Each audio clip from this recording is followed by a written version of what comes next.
If you want to help Myth Vision Podcast grow, you can join our Patreon. There are different tiers, as well as help out with PayPal. Thank you so much. Don't forget to like, subscribe, share, and comment.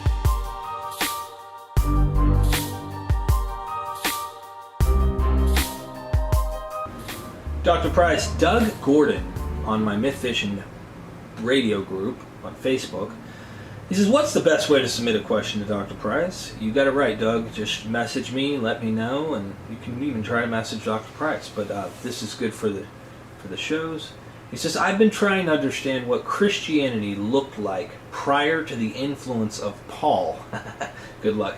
Could the Didache be used for such a purpose, seeing that some scholars say it is a product of the first century? Thank you in advance. Oh yeah, I've been saying that even today, that it seems to attest a form of the Eucharist that is very different, that wouldn't exist if the stuff we read in the New Testament was the original state of things. I think it would be like, as I've also said recently, it would be the same as the Qumran community, and that it would have been led by the three pillars, who themselves were the mediators between heaven and earth, as their titles suggest, and that Jesus was imported as a result of the compromise with Paul, which originally had more to do with than just whether Gentiles had to keep kosher, though that would have naturally been part of it. And that Paul was Simon Magus, and that when he joined them and tried to fuse the movements, there was limited success. The Jewish Christians did accept Paul's Jesus, but they had to Judaize him, which meant historicizing him. He had to be made into a Jew on earth in the recent past, with a relation to the pillars and the 12, of which the pillars were the inner council. And but there were big problems that caused the divide we read about in Galatians. But I think that's what it would have been like. It would have been Qumran Christianity without Jesus yet. Interesting. Qumran Christianity without Jesus. And this is prior to Paul. Now, Simon Magus, you believe, is Paul in certain places? Well, I think that was his original identity, and that he had been part of the Qumran Christian community, and he split with them over the issue of the Gentile mission, the simple ones of Ephraim, and that this was an attempt at reconciliation when the Qumran Christian group found itself in terrible financial straits and needed the support of Paul's or Simon's numerous congregations. In fact, it's ironic because the notion that Paul was making it easier, offering cheap grace by not telling his converts they had to keep the Torah, that was what he said, and that's what facilitated him having his own huge public, and made the Jerusalem Christians think, well, we were opposing how he did it, but it worked, and they could save our butts here. Interesting. So, question on that, if you don't mind going a little further with Paul, because the whole question was pre-Paul, but when did Simon Magus in this narrative happen in history, if you will? There's this interesting business about how he was active in the 2nd century in various traditions and so on, but others place him in the 1st century, like having miracle contests with Peter in Rome, and then we're told that Simon himself said he had appeared earlier in Judea and was crucified there, though he didn't suffer. It was a docetic thing, and that is preserved in the gospel tradition with Simon of Cyrene carrying the cross. And as Cerinthus thought, Mark was saying that it was Simon who was crucified, though people apparently thought it was Jesus. And so was that an attempt to harmonize the stories that had Simon in the first century with those that had him in the second? Or what? Well, we don't know. And it could be that even, and of course this is speculation, it could be that the Pauline idea of Jesus had everything to do with this report that Simon claimed he had appeared essentially as Jesus earlier, but he hadn't, and yet the story promulgated by Simon/Paul may have been the origin of the Pauline Jesus that he then got the others to accept.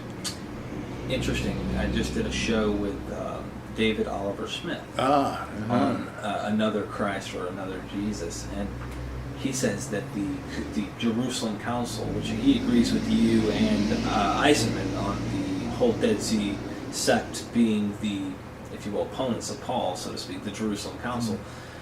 My question is in the same vein, because this is interesting. I'm sorry that I'm rabbit trailing off of his question to answer this, but do you think that Paul, or whoever the author is here, is telling the truth when they say that the Qumran, or the Jerusalem Council, if you will, broke their contract? They said, hey, we need the money, but after a while they didn't like what Paul's teaching.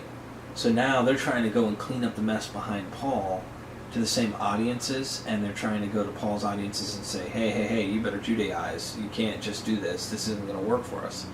Do you think they broke their contract with Paul? Or yeah, probably so. And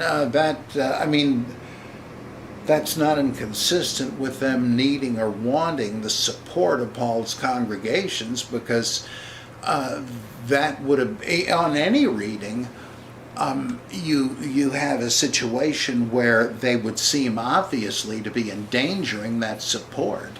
Unless, of course, they're trying to Judaize all of them and get their support from them, which seems more likely. Strip Paul out of the picture. Yeah. Interesting. Okay. So prior to Paul, prior to Simon, prior to that, the Jerusalem Council had existed in a version, some form may have existed prior to them coming on the scene, or Paul coming on the scene. You mean the leadership group? Right. Do you think they were a Christian type group, or some Messianic Christian followers of a Jesus? No, I think not. I think that Peter, the rock, was supposed to be the foundation stone of the world, like some said Abraham was, and corresponding to the navel stone in the temple, which kept the Tehom out and prevented it from flooding the world, at least symbolically, and that James and John were Jachin and Boaz, the two pillars in the temple that symbolized the pillars upholding the firmament, and that and there, of course, the axis mundi, the world's spine that connects heaven and earth, the point of which is revelation. There were channels of revelation from God. So it's like Martin Note, N-O-T-H, his redundancy principle that he applies to the Old Testament, but it fits real well here, that these guys were it to begin with, but once Jesus is added, they get shunted to the side. They maintain some importance, though, so they're not omitted from the story. But but now somebody else is the star of it, and that's why once you bring in the 12, who must have been more important in the Qumran days, they can't even keep straight who they were. Much as in the Old Testament, the various lists of the 12 tribes are inconsistent. They don't even have 12 of them in some of the lists. Right. And so it seems to me that all these things are easily explicable, naturally explicable, but I also admit it is a speculative house of cards. I don't want to, I notice as I'm reading about Jewish-Christian dialogue and the different theologians from the sort of liberal Catholic side are saying, well, we could say this about Jesus to modify the idea of Jesus as the savior of all people, because we want to say that the Jews don't really need him. They've got a separate covenant. And so they're willing to change these things. This is just like a paper agreement. You're redefining Jesus, and that implies the whole thing has been that way all along. How can we, what will be the ramifications if we say this? So they're like building the perfect beast. And it's like people trying to define the characters in a sitcom they're working on. And they're creating fictive characters. I love this. So this going as primitive as I possibly can in this speculative mindset here, that the three pillars are what was there originally, and Jesus comes and makes them followers of him, kind of interesting. These three pillars, which may be somewhat symbolic of a lot of things you see in the Old Testament or Hebrew Scriptures, but what do you think they believed in the sense of, did they have a celestial figure, Christ? Do you think is there anything we can compare them to kind of give what maybe they were like prior to Paul's very interesting Christology coming into the mix? Is there something you would speculate, were they just Jewish sages who might have had a Christ like a angelic figure, or what do you think they believed? Well, I am influenced by this book, The Three Temples by Rachel Elior, who talks about the split between the more rationalistic Pharisees and the kind of charismatic, wild Zadokites, who were the Dead Sea Scrolls sect, who had a wider canon. They're the ones whose collections of books contain the testaments of the 12 patriarchs, the books of Enoch and Baruch and stuff like that, and their own new Torah, the Damascus document. Jubilees was also kind of a rewrite of Genesis. And that this was just the kind of thing the Pharisees were trying to eliminate. The way they viewed the cherubim and Eden, and also Margaret Barker talks about that in her books, especially the gate of heaven, about the temple and its symbolism, and the Older Testament, and even the great angel. And she says there are all sorts of remnants and vestiges of a pre-Deuteronomic, wilder view that was suppressed. And that's why I think the Deuteronomic reform was the split between the Pharisees and the Zadokites in the 2nd century BC. I'm way out on a limb on that, but it seems to me just hard to deny, and the only thing that makes that seem implausible is the standard date, even the current later dating of the Pentateuch and of the Septuagint, as Russell Gmirkin says, that he accepts a 3rd century BCE date for that, putting it in the 200s, because it's tied to Ptolemy Philadelphus II and an old legend that he's the one that had it translated. And I don't buy that. I think his argument is predicated on a kind of Shaggy Dog story trying to explain why the translators used an uncommon word for rabbit, believe it or not.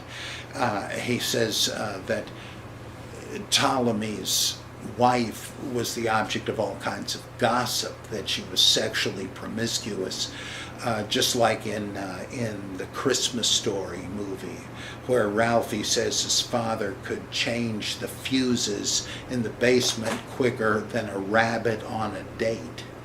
Well, the rabbit says promiscuous, and so that if they use the translators figured, if we even use the word for rabbit, we could be in big trouble, and so they chose a word that meant shaggy foot, which could refer to a rabbit, but was an unusual term for it. To me, that seems absurd, actually.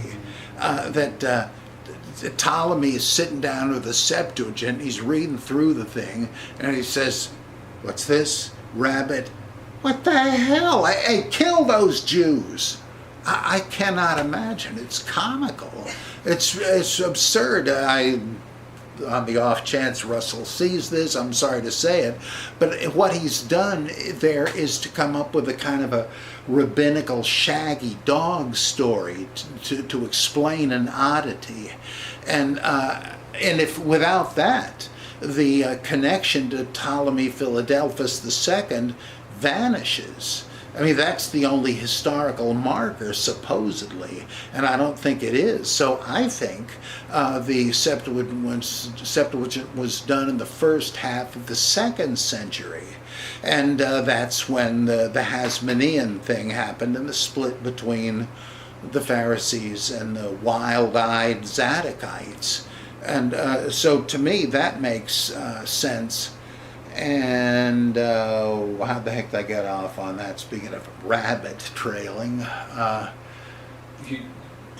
what did the three pillars believe? So you went from the Zadokites splitting. Oh yeah, that they would have been these picturesque, technicolor, wild, Qumran type Jews as we see them in the Dead Sea Scrolls. While they're having their liturgy, the angels are singing the same hymns on high, and that they believed there would be messiahs, maybe more than one, and they had the menu for the messianic banquet. They expected Melchizedek to come out of heaven, and that he could be called Elohim, and so forth. So it's all of this fascinating stuff, and that's what they believed. And this is why you see the book of Enoch quoted in Jude, for instance. It was all this stuff was still around. And so that's what I think. They weren't just pious Hasids like the Pharisees were. And they were Hasidim of another kind. That just means the pious ones. There are various modern movements that are called Hasidim that are very different. But some of them are into wild Kabbalistic mythology and so on too. And I think we know the Qumran people believed in Merkavah mysticism. You could ascend into heaven in a vision or descend, I don't know why they thought that, but you would descend to the Merkavah, the throne of God, as Ezekiel had seen, and so on. They must have, I think the early Christians believed in that. That's kind of what Stephen sees when he's being killed, and so on. So that's kind of what I think, to us, wild, sectarian, mystical, apocalyptic, ascetical kind of Judaism.